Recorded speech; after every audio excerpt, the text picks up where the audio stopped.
I was addicted to Fortnite for a minute. All right. So it was either, hey, write this paper or play one more hour of Fortnite. And, most time I made the wrong choices, and, and there's no financial benefit to being really good at Fortnite, even though I wasn't, but there is a major benefit for college, and every single person that's retiring, majority of them spend time working on their college and cramming it out, right? I always tell guys, spend that time cramming out your VA stuff, not so much your college. Start that college, the first chance available, and you won't have to burn yourself out, and get out with that minimum college requirement at the very end of your career. Hi, I'm Patrick Brennan. And I'm Daniel Bell. This is AfterSOF. Today's guest was Jon-Michael Hooten, who is a retired Sergeant Major serving in 7th Special Forces Group and 1st Special Forces Group, and has recently retired from the military and working in the civilian sector. Our conversation with Jon-Michael was very enlightening, brought up some perspective that we haven't had in past episodes. We enjoyed the conversation, and we hope you do too.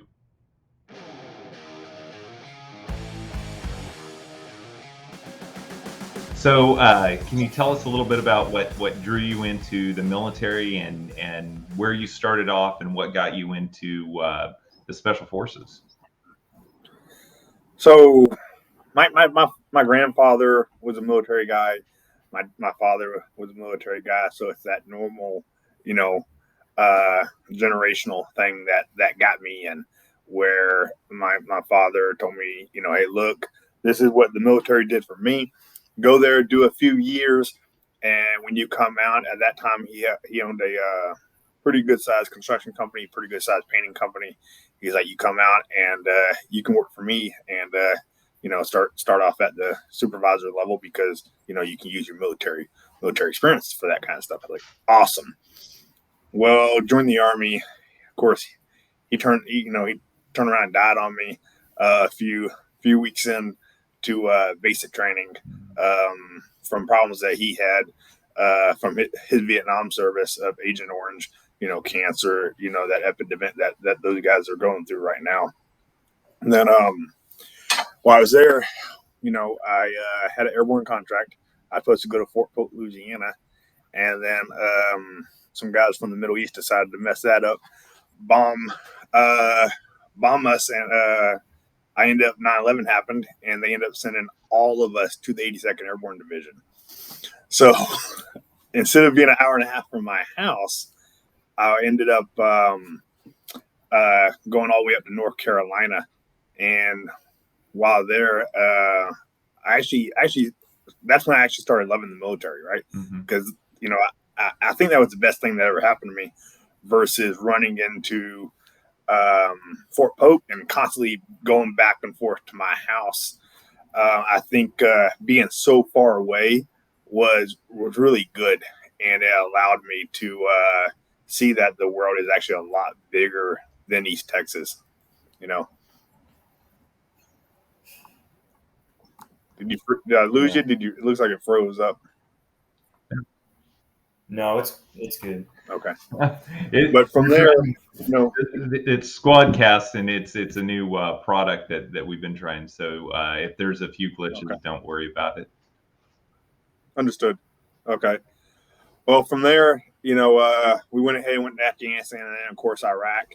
And in the Iraq deployment, I ran into Special Operations guys, and I was like, oh man, who are these guys? These guys are pretty cool.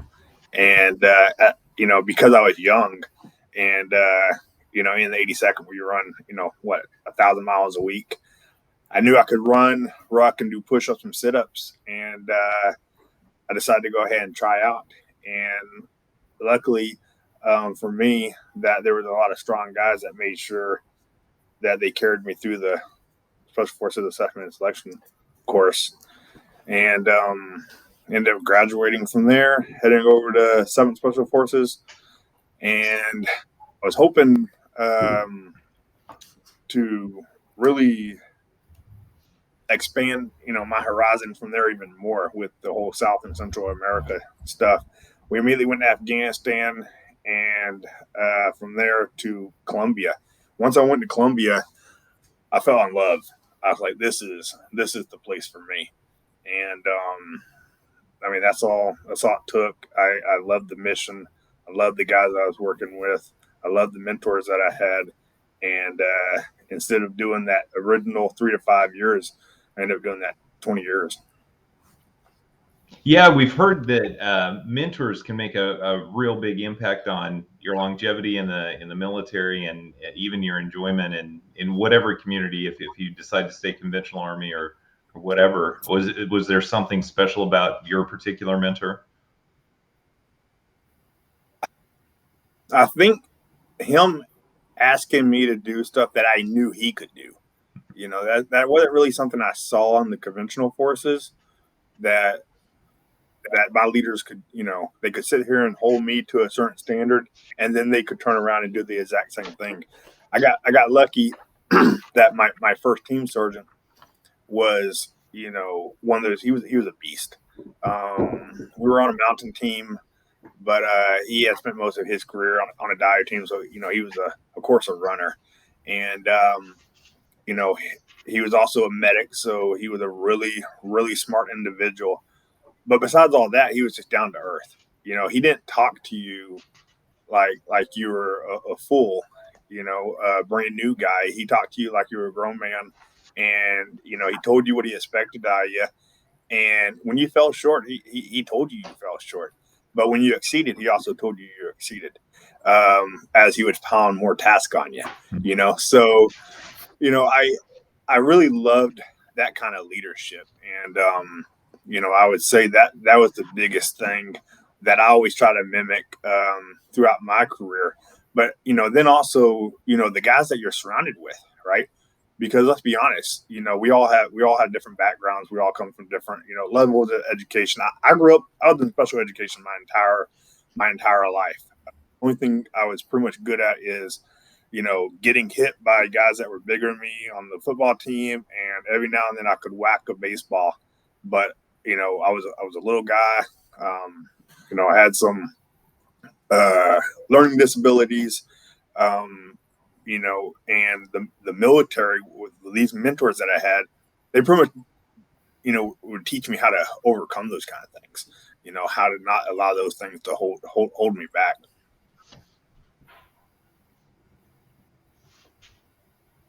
Yeah. Yeah. I mean, the mentorship piece of it, right? Like, I mean, you said you lost your father kind of, real early into your service. Mm-hmm. Did that fill a gap for you at all? Or, I mean, I would say it did. All right. So it's a funny story. I'm still good friends with the guy. He actually lives an hour and a half away from me. But when I came in, I was 17, right? So by the time I showed up to 82nd, I had just turned 18, and I had I'm not going to say his name because everybody knows him, but I had a 40-plus-year-old man from Cuba within my squad, and he was E5 at the time, and I was a little 120 pound E1. He was like, "You're going to go to Ranger School." I was like, "Let's do it." And he took me out, and he would run the snot out of me. And I was a pretty good runner. And here I am doing. They used to do the remember the Mogadishu 3-mile run that Ranger School used to do. I don't know if they still do it, but it was LBE boots and your weapon. And I'm sitting here thinking, okay, I'm about to show this old man up. He ended up dragging me like the last mile, and here he is, 40 plus, and from that moment on, I constantly went to him, and I was always like, "Hey, Sergeant, how do I do this? How do I do this?" And not one time did he turn me away. He would invite me to his house for Thanksgiving because, I was a broke private. Where else? I'm not driving all the way back to Texas. And, he really took me under his wing. And then, of course, my squad leader was the exact same way. So to answer your question, yes, right? These men definitely filled a role of helping me develop between those critical ages, of, late teens, 17, 18 years old, all the way into those mid 20s. And I still call most of them to this day. In fact, I'm on one of the group chats with a lot of them, and constantly go back and forth and talk and laugh and joke. And I have a tractor, and nowhere in my life have I ever worked a tractor, right? And I had no clue what a PTO was. And I ended up calling him. And I'm like, hey, how do I do this? He FaceTime with me, walked me through it. And I just turned 39 a couple of weeks ago. I consider myself a grown man at this point. And here I am still calling other grown men, asking them, hey, how do I do this? Or how do I handle this situation? So those couple key individuals definitely played that father role. So you had this great career, and a lot of it sounds like, in that developmental piece, you had great mentors that pulled you up and kind of pushed you forward. The education piece is a part that we see a lot of Green Berets with MBAs, right? So that means that they got their undergrad and they went to graduate school. But then you have another huge group of people that don't necessarily make it through education just because they're so focused on whatever their business is, what they're doing with the group or their team or squadron, and they don't get that. How were you able to fit in your education, and where did that focus come in? So I didn't have any college, zero college. And I was a senior 7 getting just got picked up for E8 and had a company sergeant major. And if you pull out 200 people right now and you're like, hey, if you know this guy, raise your hand. 200 hands will probably go up. If you like him, leave your hand up and it will probably drop in half, right? Because he was a standard holder. This guy constantly was, pushing everybody to better themselves. And, a lot of, like you're saying, a majority of Green Berets, they get on a team and they get comfortable. Okay.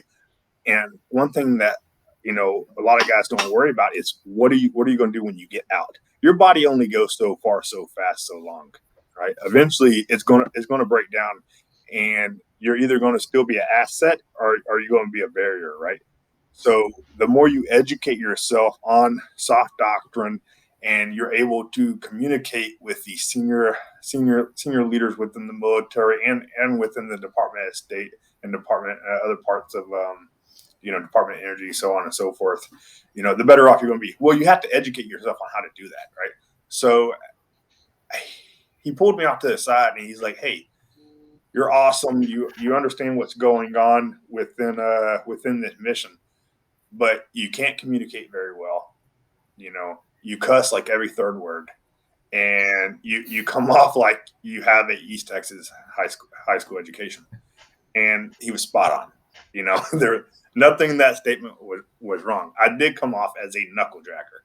I did come off like I had just walked out of of high school. My vocabulary was horrible. I didn't understand how to properly send and receive data when communicating with people. And he encouraged me by forcing me to go down to the Ed Center and enroll in a college class. I said, okay.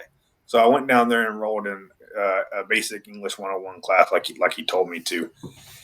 And I knocked it out, and I learned a lot. And he then pushed me to, do my math class, right? Did my math class. And they found out I had an associate's degree. And I had the same feeling when I earned my associate's degree as I did when I earned my Ranger tab or my Special Forces tab. I felt like I had really just accomplished something, right? Except for it was no longer the physical aspect of it. Now it's the mental. And I kind of got a high off of it, and I just continued at it, and I knocked out my bachelor's and of course my master's and my doctorate. And I would say if it wasn't for him, I would still be that kid that walked out, from the East Texas high school and said, I'm done with school. What opportunities has your education, besides empowering you, because obviously from what you're saying, that really empowered you. What opportunities have you had because of that? So in the military, I do think my education helped me get promoted. I think it helped me get the jobs I got as an E8, and definitely I think it helped me make E9 because this is what a lot of guys don't understand why education is important, right? When you look at a group of NCOs, right, within Special Forces, they all can shoot. They all can move, communicate, medicate, and integrate with their partner forces. There's no question about that, right? But only a handful of them can move up to the next level, right?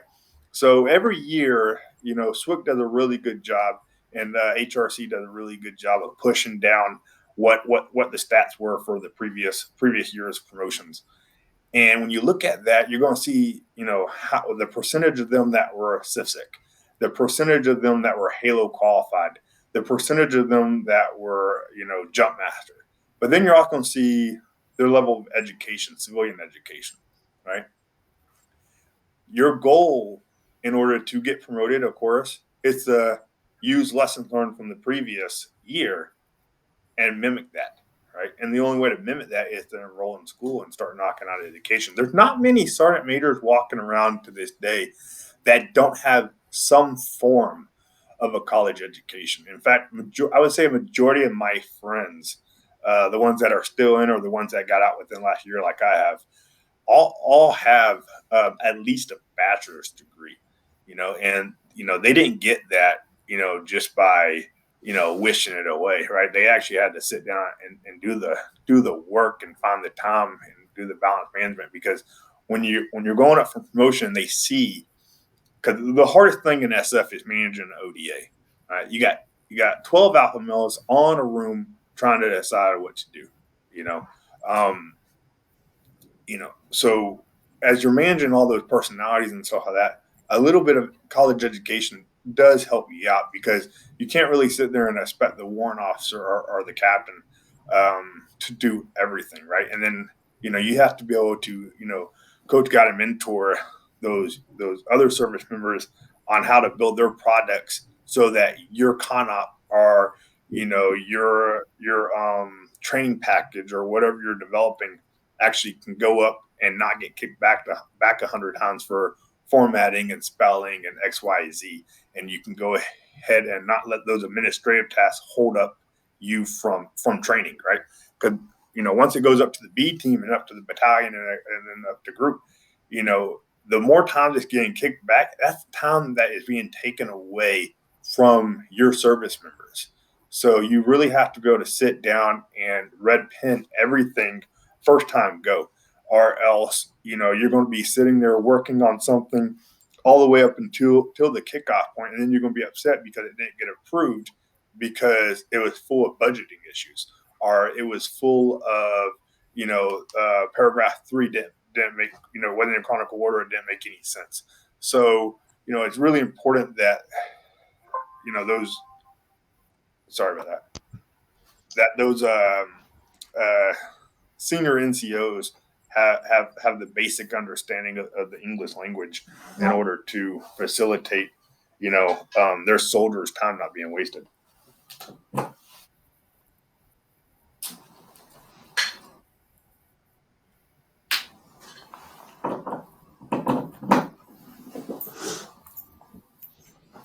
So you get your education, and you just finished up this last year. So you did a full, you hit 20, and you said, I'm dropping my retirement, right?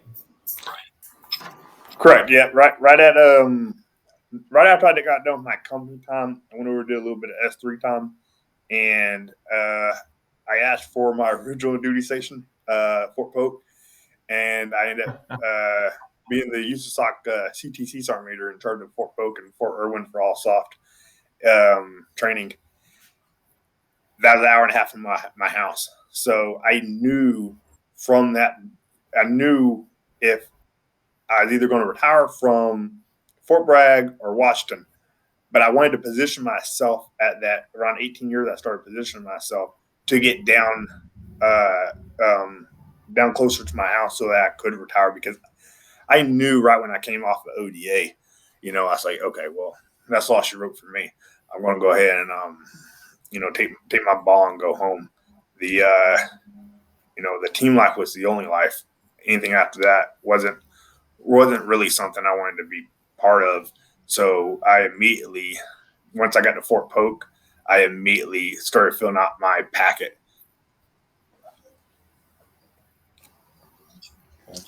What were some of the programs over the last year? And this is something that's been of particular interest in our conversation, is the different programs that people are doing as they transition out, because they're focusing on, hey, a lot of people are focusing on, hey, I did my time, kind of like what you're saying you did with the ODA. Like, once your time on the team was up, that's all she wrote. So you're moving on to the next thing, and you're not necessarily wanting to replicate what you had done. What are some of the programs that you got involved in to make that transition out of the military, or did you just go, completely all in until you did retire? So my last day at work, I was behind my desk. I did not take terminal leave. I didn't do any of that kind of stuff, because I did just kind of let USASOC know, hey, thank you, but I'm leaving on Thursday, and I'll never be back again, right? So it was, because of who we are in our character, right? A lot of us just don't walk away. So I actually sat there all the way. I even sat in on a couple of meetings that day, and gave my little 2 cents, even though nobody cared because they knew I was leaving. But I sat there and worked all the way until the last minute. But I got lucky. I linked up with the Special Operations Transition Foundation. Mm-hmm. They kind of helped me understand what I needed to do in order to be successful after I got out of the military, with resume writing. They do disc on you. They hook you up with several people that are subject matter experts on helping you land a job. Besides them, the CARE Coalition. So the CARE Coalition ensured that all my VA stuff was handled, that I wasn't going to have to sit there and dig for the next 4 years after I got out for something saying I sprained my ankle, in 2001, right? They helped me get all my medical stuff together. And that's also something, that the Special Operations Transition Foundation helped with, because they used the Slack program. And on the apps, they tons of veterans that have already went through what you're going through. So, that was a strong coalition to sit there and ask questions about the VA transition process, right? Because that's one thing that a lot of soldiers and senior enlisted, within the military in general, do a poor job of making sure that service members do all their VA stuff right before they get out.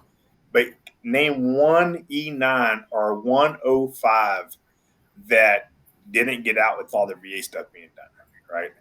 So, once I got out, once I was going through this process, and especially after I got out, that's one thing I really started hitting up on, was reaching out to soldiers that were talking on LinkedIn or XYZ, even on Instagram, about getting out and saying, hey, you're going to ETS, cool.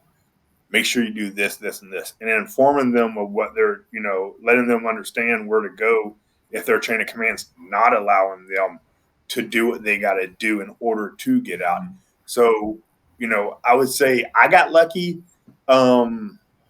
that I found those two organizations that really helped me transition.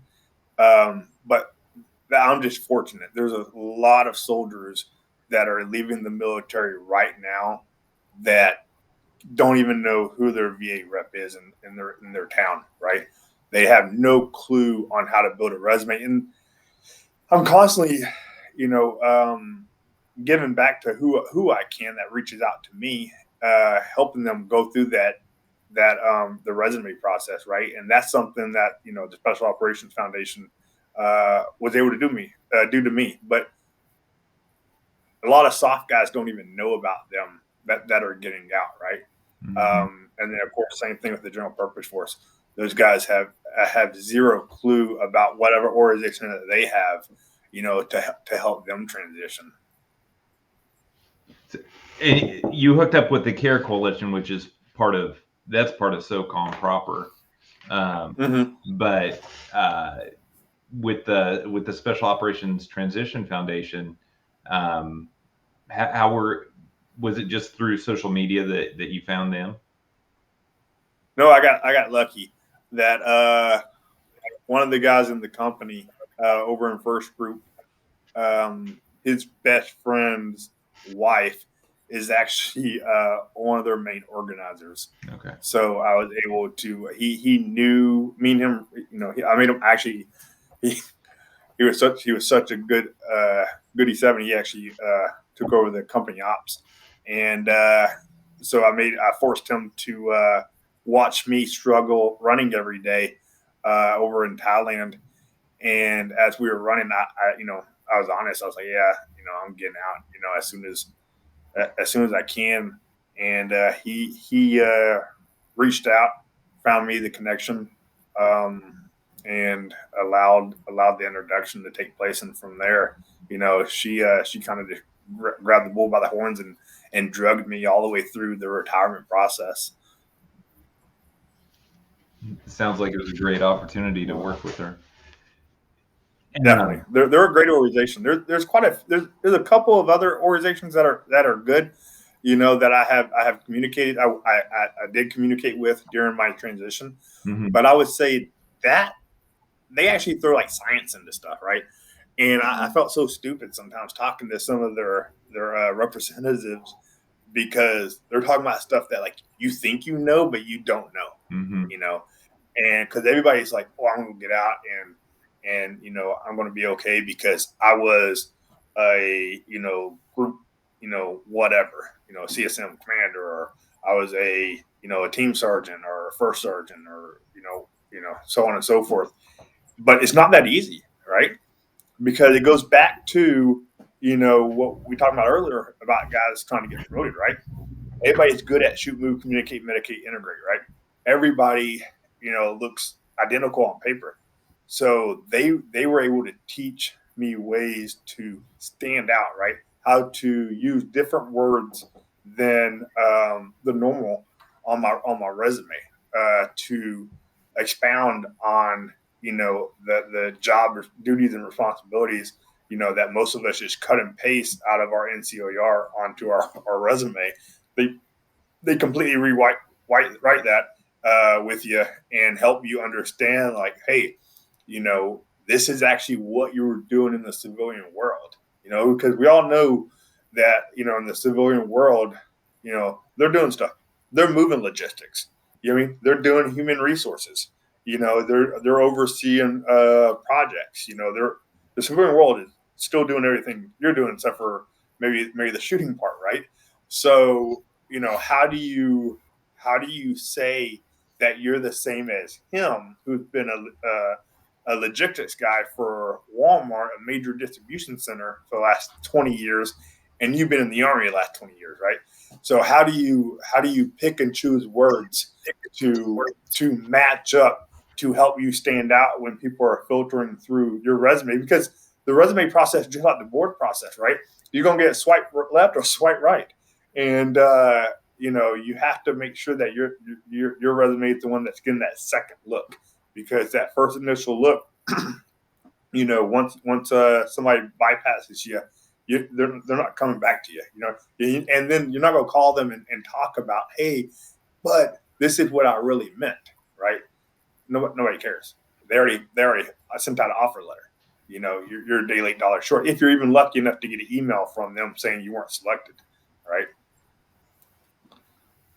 Right. Yeah. I mean, hearing your story and looking over the last 20 years, 20 plus years of your journey,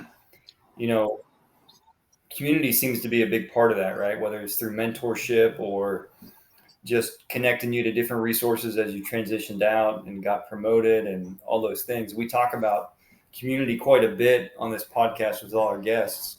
And it's one of those things that it's a common thread, right? Where, as you said, like communicate and integrate, we have the abilities to do that with foreign nationals, but we don't take that same approach when it comes to the civilian world, right?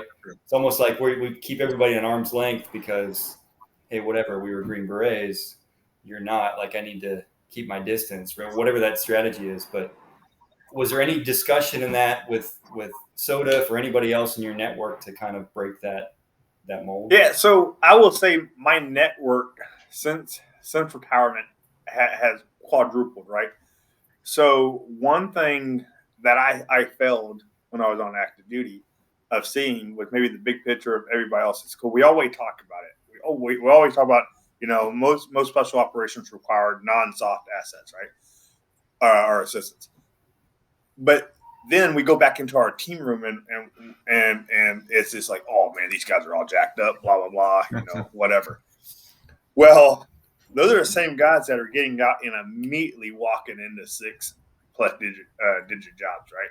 Mm-hmm. Because I mean, a lot of guys don't understand. There's not much demolition and shooting going on, in the civilian world, unless you want to be a government contractor, right? But if you're going to be a government contractor, you should have stayed in the military. And collected that 30-year retirement, right? Or, whatever. But those same guys that we're sitting there and yelling and screaming at over an HR, over an S1 about awards getting lost or whatever, are actually the people that we do have to nest with on the outside, right? Because when they get out, because they got certifications and there's so many different acronyms, I don't even know what they mean, C++ or whatever, those guys are walking straight from, that being an E4 with, 3 to 4 years in the Army to a no joke, $80,000+ a year job, working remotely, right? So not closing people off just because you're a Green Beret, because once you get out, nobody cares. Okay, you can go down and tell everybody, how cool you are and that kind of stuff, and they won't even understand what you're talking about, right?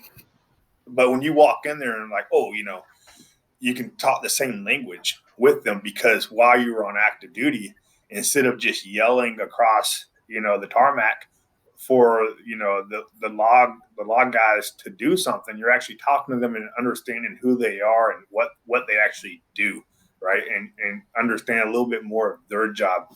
And outside, like I would say, like the 18 Charlies, when it comes to a lot of those little critical MOS, and the 18 Deltas don't count. So 18 Deltas they don't count at all, because they're already big brain, dudes.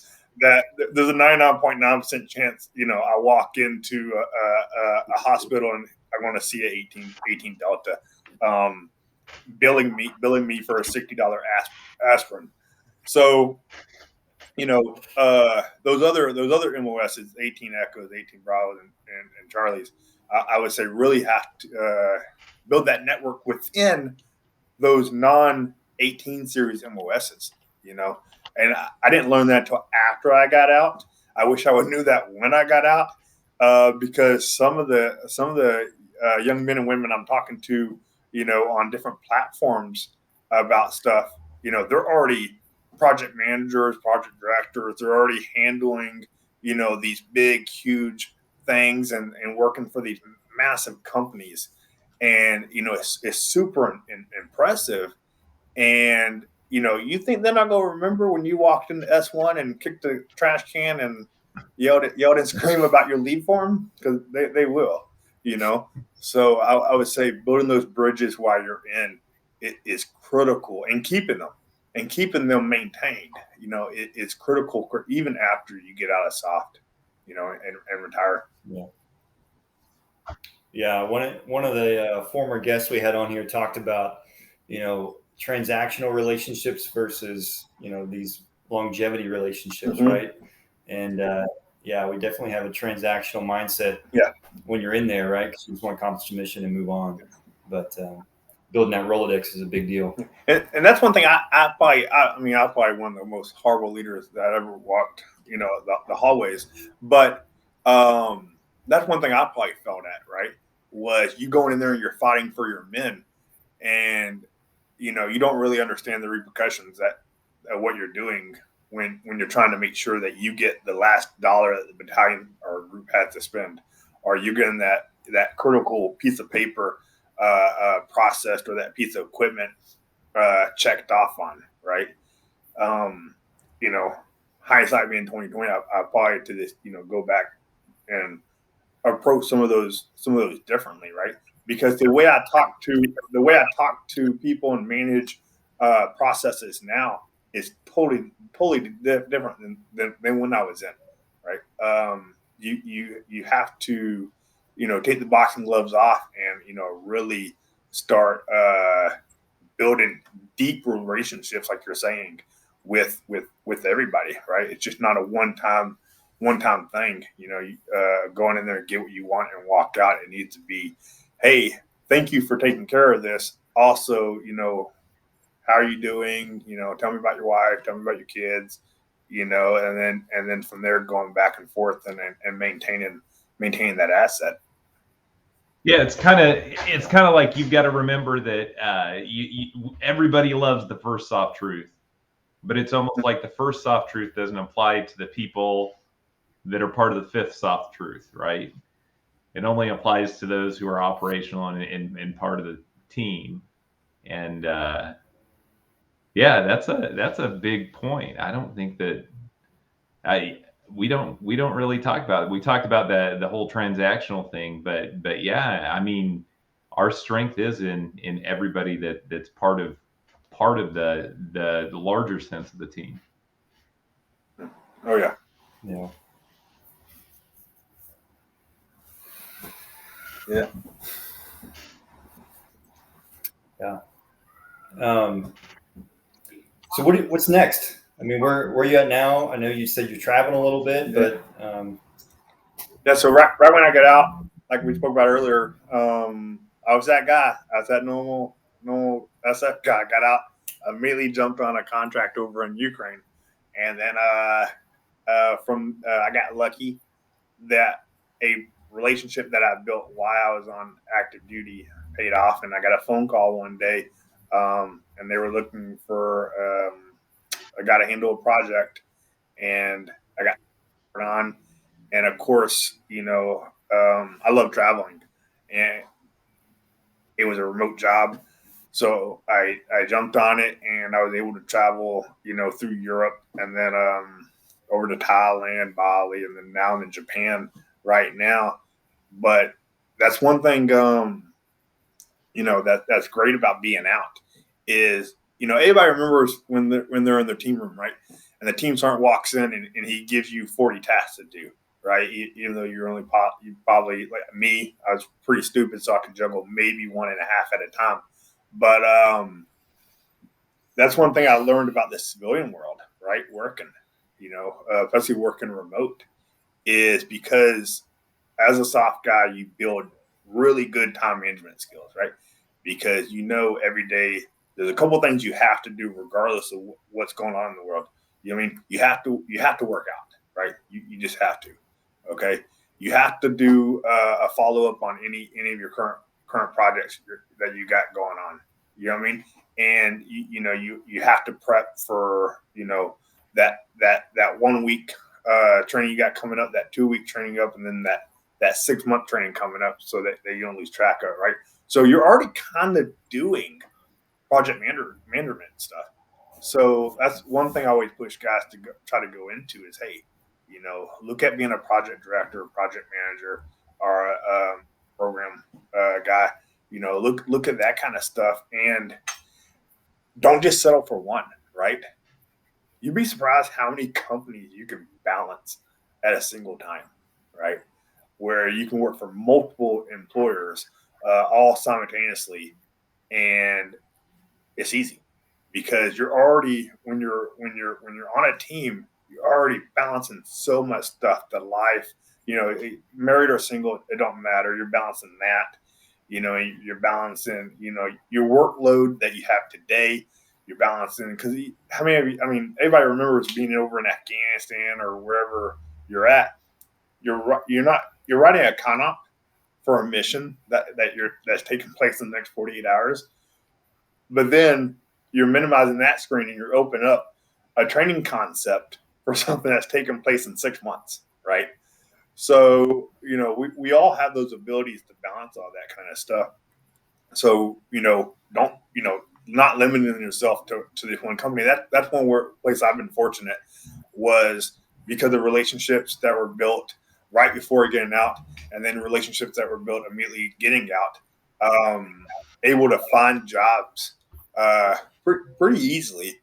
I probably turned down more than I currently juggle, but able to go into the workforce and take that same attitude that you had as an SF guy of, I won't fail, with you, and start knocking out as much as you can for as many people as you can, and enjoying the benefits of your labor, on every other Friday. Yeah.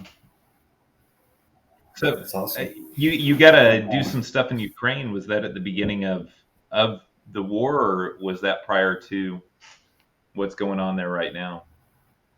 It was pre-conflict. So right when Russia was getting up on the border, so right before the invasion, Department of State had to come in and tell us all to leave, and pull the plug on that contract. Unfortunately, but we were there right beforehand, teaching them blockade and all their defensive positions, and the normal JSET stuff, honestly. But for a country that was about to actually, be invaded. Yeah, I was over there in February, and you were just feeling everything that was going on.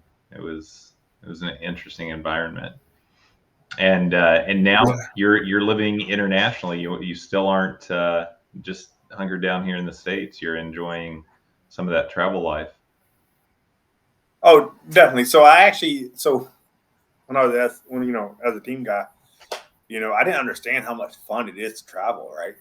Because I'm not waking up at 5 and loading up a pickup truck with ammo.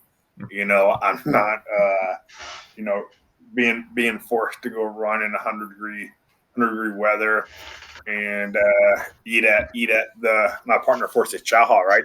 It's actually pretty nice when you're overseas on your own, right? So I will continue to live this lifestyle of constantly, running out visas in other countries.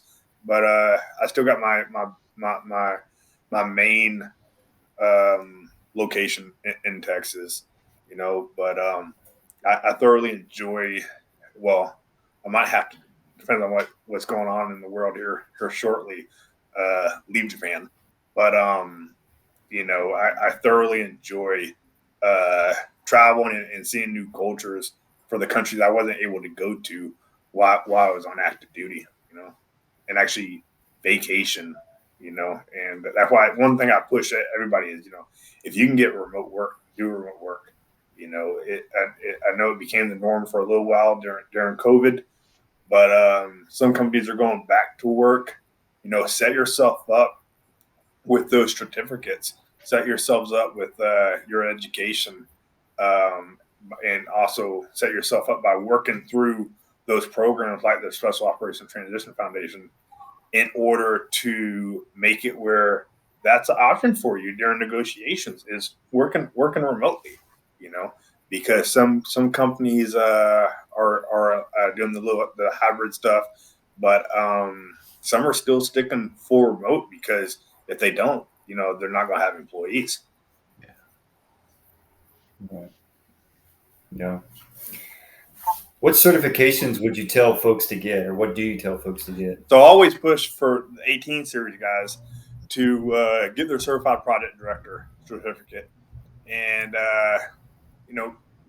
people can hit me up offline about that. I don't want to put the guy's name out there, but there's a soft brother that we have that teaches a really good course on it. And then you can afford it. Configuration management is a really good one to have, especially if you're old 18 Echo or something like that. But anything in the project realm, really PMPs, any of that kind of stuff is really good to have.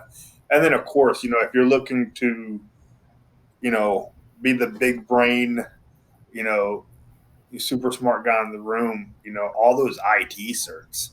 I mean, it's ridiculous, how well those guys do financially, when they get out. And that I would say some of those IT certs are way more important than a college degree. Companies will hire people just because of some of their certifications within the IT and cyber world. I'm still, using big Sharpies to write notes and all that kind of stuff. I'm not big brain guy, smart enough for that kind of stuff. But the people that are, I highly encourage, and you have to like that kind of stuff, right? So you can't just go get a cyber cert or go get an IT certification or XYZ and then think you're going to learn to love it, right? You might learn to love the paycheck, but you're going to hate the job. So I highly encourage people to figure out what they want to do and chase those certificates and let the Army, I think, still pays for one while you're on active duty.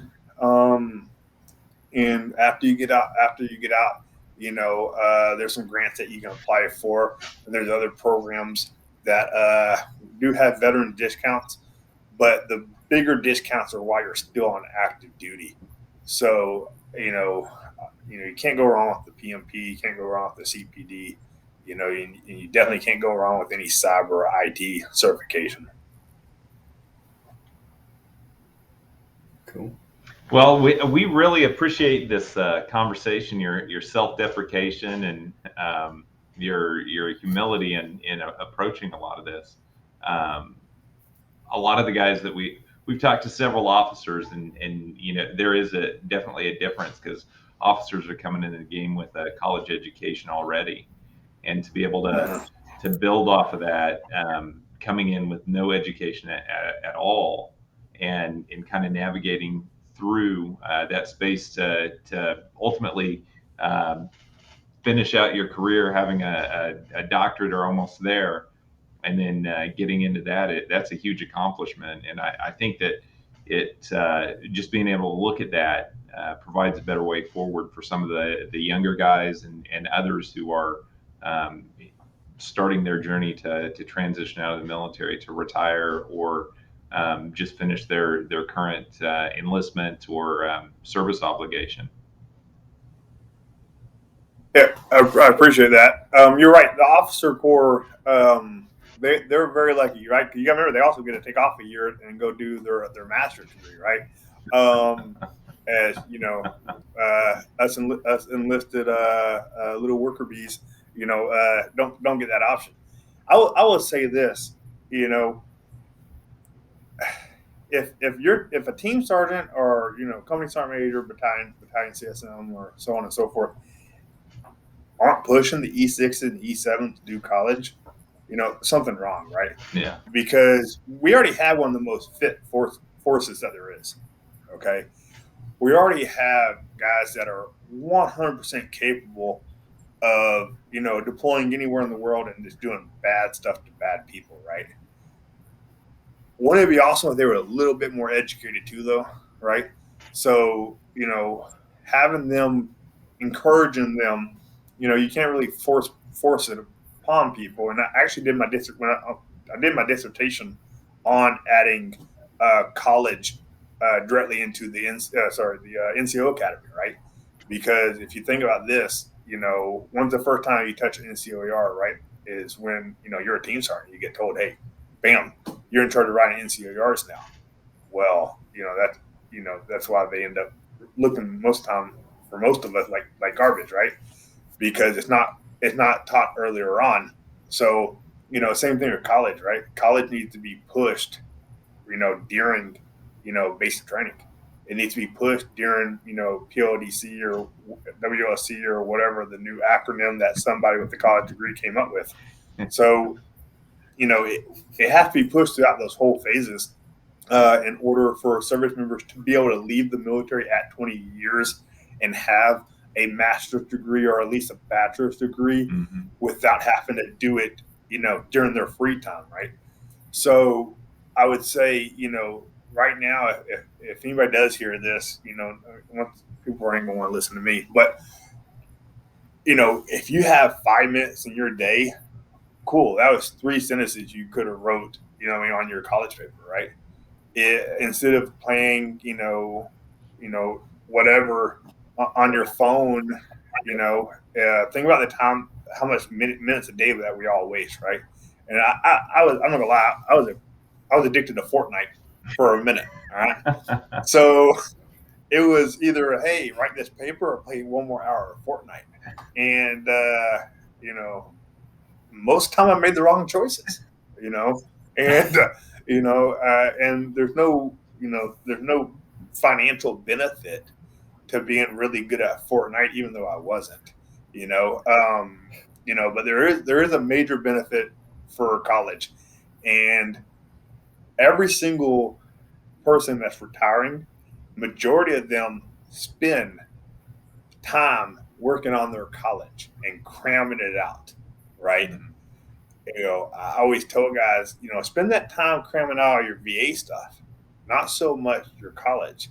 Start that college, the first chance available, and you won't have to burn yourself out, and get out with that minimum college requirement at the very end of your career. Try to knock that stuff out as soon as possible. Knock out 1 class, 2 classes at a time. 1 class is a pretty easy payload. I was an idiot, like I told you earlier. I didn't start college until way late in my career. I was an idiot that was having to do 5 at a time. You know what I mean? And also deploy, and also take care of the house, and X, Y, Z. So anybody that's out there that does hear this, if you don't know where your education center is, you're wrong.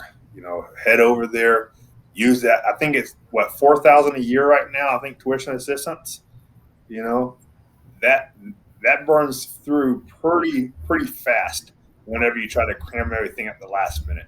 If you can milk it out through a 4, 5, 6 years of your career, you'll be better off with that bachelor's than trying to knock it all out in 1 year. Because I think I knocked out my bachelor's and master the same year, and it was brutal. It took every ounce of energy out of me, and I had zero personal life. But see, I was lucky. I didn't have a wife and kids. I just had a dog that already didn't like me, and I lived in a broke down RV. So for me, I didn't have much going on with my life other than doing college. You have a lot of service members that have full loads already. They're trying to raise their children right. They're spending time with their spouses. And then they're doing the SF thing. 9 to 5. So guys gotta start somewhere, and get in there and get at least that 1 class going.